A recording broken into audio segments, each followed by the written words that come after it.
সবাইকে স্বাগত জানাই রে স্টাডি গ্যালাক্সি চ্যানেলে। Calcutta university history honours suggestion নিয়ে এলাম সেমিস্টার 6 সিসি 14 পেপারের জন্য। এখানে 10 এবং 15 মার্কসের প্রশ্ন দেওয়া হলো। এগুলো প্রত্যেকটি ইম্পর্টেন্ট। প্রথম প্রশ্ন হলো কোরিয়া যুদ্ধের কারণ, প্রকৃতি ও ফলাফল এবং ঠান্ডা লড়াই উদ্ভবের কারণ, কিভাবে ইহার অবসান ঘটে এবং আন্তর্জাতিক রাজনীতিতে গণপ্রজাতন্ত্রী চীনের উত্থানের প্রভাব। পরের প্রশ্ন হলো আন্তর্জাতিক রাজনীতিতে বিশ্বায়নের প্রভাব এবং 1948 থেকে 1973 খ্রিস্টাব্দ পর্যন্ত আরব ইসরায়েল দ্বন্দ্ব, কারণ ও প্রভাব, সুয়েজ সংকটের প্রসঙ্গ সহ।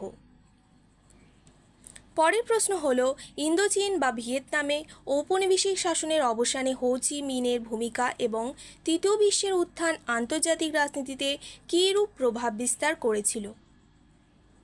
তৃতীয় বিশ্বের অন্যতম শক্তি হিসেবে ভারতের উত্থান ও বিশ্ব রাজনীতিতে বর্তমান প্রভাব এবং বিশ্ব রাজনীতিতে নিস্তালিনীকরণ, 9/11 এর সন্ত্রাসী আক্রমণ বিশ্ব রাজনীতিতে কীরূপ প্রভাব ফেলে।